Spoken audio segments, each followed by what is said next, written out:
மத்தியில சொன்னேன். அது உங்களுக்கு பிரயோசனமாக ஏசாம உங்களுக்கு எல்லாரையும் ஆசீர்வதிப்பாரு. இந்த நாள் ஆண்டவர் உங்களுக்காக தந்த வேத வசனம் இது உங்களுக்கு பிரயோசனமாக இருக்கும். நான் படிச்சு வந்த பகுதிகள் இது வந்து நம்ம சபைக்கு பிரயோசனமா இருக்கும், நம்ம தெரிஞ்சுக்கணும். அது மட்டும் இல்ல, இன்னைக்கு பாருங்க, இன்னைக்கு குடியரசு தினம். சில நம்ம பிள்ளைகளை குடியேற்ற போனவங்க வரலன்னா நான் அதுல வைராக்கியமான சில பிள்ளைகள் இருக்கிறாங்க. என்ன செய்யணும்? ஏசப்பாக்காக என்ன செய்யணும்? சாத்தானுக்குனால குடியேற்றி காட்டணும். நான் கர்த்தருடைய பிள்ளைகள் குடியேற்றி காட்டணும். அதுக்காக இங்க எழுதக்கூடும். எனக்காக என் பிள்ளை வைராக்கியமா இருந்தா, என் பிள்ளை என் சமூகத்தை என்ன நோக்கி பார்க்கறதுக்கு வந்திருந்தா, ஆண்டவருக்காக நிக்கும் பொழுது நமக்கு விரோதமாக சத்துருவான சாசனம் வரும் பொழுது என் பிள்ளைகளுடைய ஆவியாளர்கள் என்ன செய்வார்? வசனம் இருக்குது, ஆவியாளர்களே கொடியேற்றுவாங்க. அப்ப எதிராக அந்த சாத்தான் தலைவலிக்க ஓடுவோம். இப்படி நம்ம என்ன செய்யணும்? கர்த்தருக்காக உண்மையிலே நீங்க ஆண்டவருடைய பிள்ளைகளா எப்படி இருக்குன்னா, ஏசப்பா பிள்ளையா, ஏசுகிற பிள்ளைகளா கேட்கணும். வசனம் சொல்லப்பட்டிருக்கு, நான் எங்க இருக்கிறேன்னா அங்க என் பிள்ளைகாரன் இருப்பான். வசனம் சொல்லப்பட்டிருக்கு. ஆண்டவர் எங்க இருக்கிறாரோ, உண்மையா ஏசுகிற பிள்ளையா, ஆண்டோட பிள்ளையா, அவரு எந்த இடத்துல இருப்பாரு? சினிமா தேட்டர்ல இருப்பாரா? யூடியூப் பார்க்கறதுக்கு முன்னால செல்லப்பட்டு அதற்கு அங்கே இருப்பாரா? அல்லது ஆசன நேரம் பார்த்து வேற எங்கேயாவது நீங்க இருக்கிற இடத்துல இருப்பாரா? நீங்க இங்க இருக்கிறீங்களோ அங்கே என்ன செய்வாரு? ஆவியானவரும் இருப்பாரு. அவர் இருக்கிற இடத்துல நீங்களும் இருக்கணும். மந்தைக்குள்ள இருக்கணும். மந்தையெல்லாம் ஆண்டவர் என்ன செய்வாரு? பாதுகாப்பாரு. அப்ப மந்தைய விட்டு நீங்க வெளியில போகும்போது அதை வந்து என்ன செய்யும்? அது கொஞ்சம் கஷ்டமா இருக்கும்.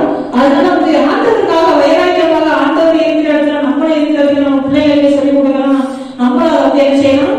கை கொடுக்கணும். அப்ப ஏசப்பா அவங்க மேல ரொம்ப சந்தோஷப்படுவார். உங்களோட வைராக்கியம் எத்தனை விஷயங்கள் நீங்க ஆண்டவருக்காக வரணும். எவ்வளவுதான் சில காரியங்களை வந்து ஒதுக்கி வச்சுட்டு சில விஷயங்கள் எல்லாரையும் எல்லா நேரத்துல எல்லாத்தையும் சொல்ல முடியாது. என்ன செய்யணும்? ஆண்டவர் கிட்டைக்கு நெருங்கணும். அப்ப இன்னும் மேல ஆண்டவர் பிரியமாக இருப்பார்.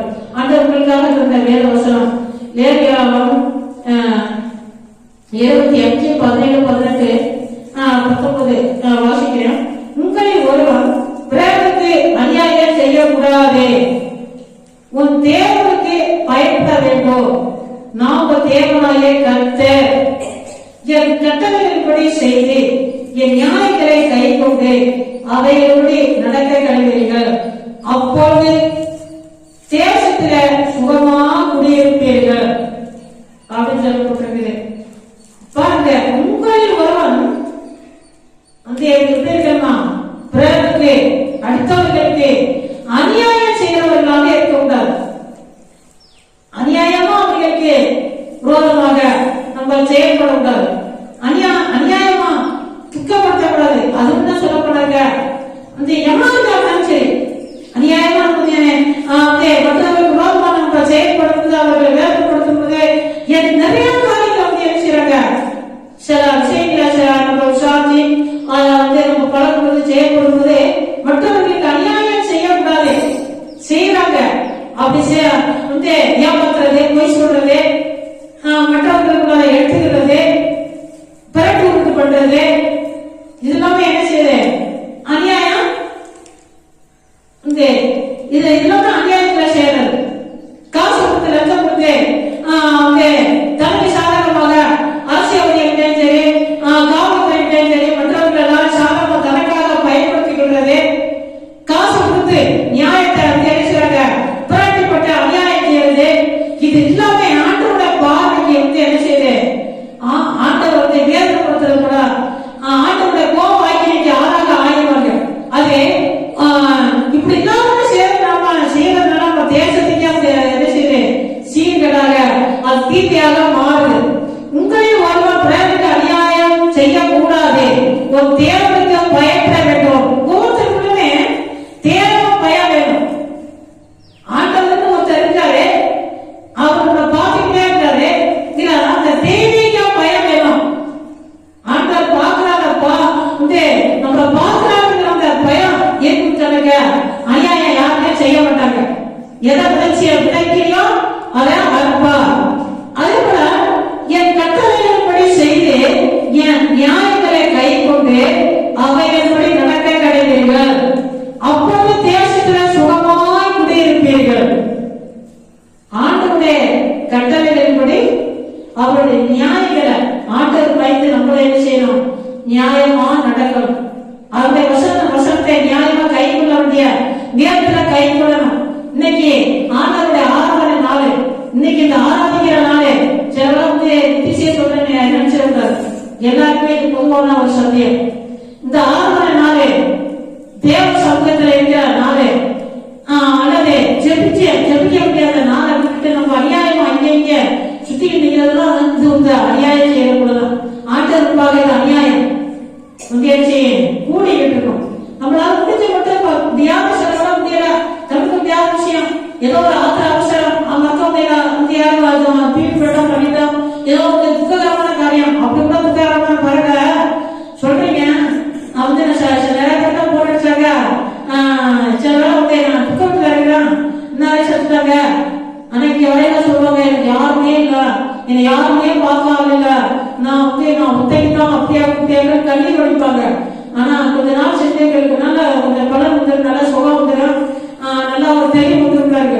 உடனே சொந்தக்காரவா அவங்களா சொல்லிட்டு அடிச்சாங்க. இப்ப ஞாயிற்றுக்கிழமை நாள் வந்து கட்டடிச்சுக்கிறாங்க, எப்படி எங்களுக்கு போதும், நம்ம என்ன சொல்றது சரி அப்படிங்கிறது. ஆனா பரிசுத்தவங்க எத்தனையோ பேரு தன்னுடைய தகப்பமார்கள் ஒரு பரிசுத்தவங்க அவங்களுடைய அப்பா வந்து என்ன செஞ்சாரு, ஓய்வு நாள் அந்த ஆராதனை நாள் வந்து காலையில அதிகாலையில கத்தோட நித்திர அடைஞ்சிட்டாங்க. அவங்க தூக்கி மூடி வச்சுட்டு ரூம்ல வச்சு மூடி வச்சுட்டு ஆராதனை வந்து நல்லா கேட்கிறாங்க. எந்த ஒரு மன கஷ்டம் இல்லாதபடி, முக வாடல் இல்லாதபடி ஆராதிச்சுட்டு எல்லாம் வந்து எல்லா கடமைகள் எல்லாமே செய்து முடிச்சுட்டு கடைசி ஜபம் முடிச்சு விசுவாசம் எழுப்ப போற நேரத்துல இருக்க அப்பா ஆண்டவர்ல வந்து நித்திர அடைஞ்சிட்டாங்க, அவங்களுக்கு பேர் பண்ணி அடக்கம் பண்ணிட்டு போங்க. ஒரு அருமையான ஒரு பசுத்தவங்க தேவனுடைய பிள்ளைங்க, நீங்களா தான் எங்க அப்பாவும் சுத்தி விடுறாரு, என் ஆளுநரை கூப்பிட்டாங்க, பாசி ஒளியா பிள்ளைகளை திட்டுறாரு. இங்க முதல்ல ஒன்னா அங்கதான் இருக்கு, கடமையெல்லாம் செய்யணும்னு சொல்லிட்டு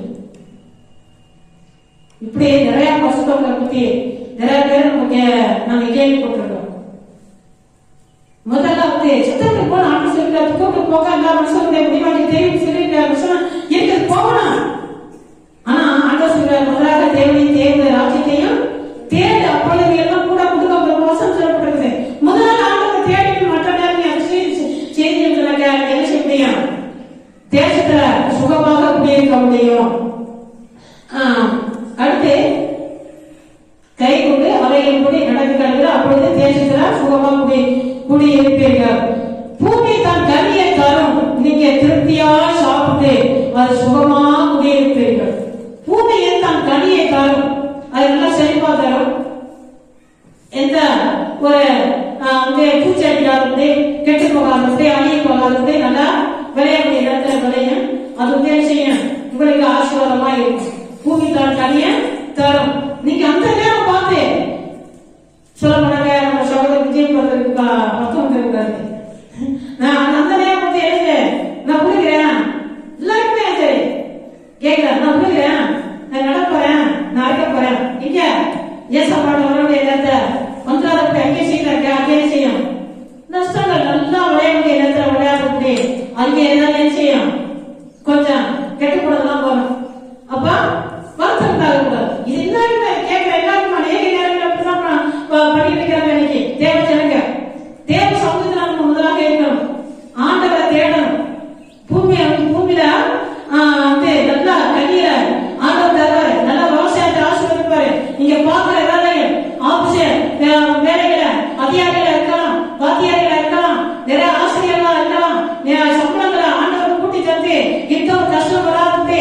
நம்ம சகோதரி சொன்னது போல நல்ல சம்பளம் கவர்மெண்ட், அது உயர்ந்த கவர்மெண்ட்ல வேலை பார்க்கறாங்க, சம்பளம் வாங்குறாங்க. அவங்க சொன்ன சாதியை கேட்டீங்கன்னா காசுக்கு கஷ்டப்பட்டு இருக்காங்க. அப்ப எப்படி தேவை பிள்ளைகளா இருக்கிற பிள்ளைகளுக்கு என்ன சம்பளத்தை என்ன செய்வாரு, ஆண்டவர் அதுக்கு எந்த ஒரு கஷ்டம் வராது, ஆண்டவரை நடத்துவார்.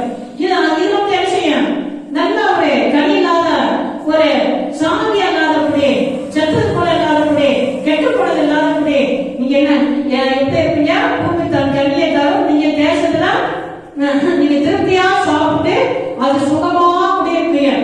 தேசத்துல சுகமா குடியிருக்கிறதுக்கு நீங்க என்ன செய்யணும்? தேவ சப்தத்தை தேடணும். நீங்க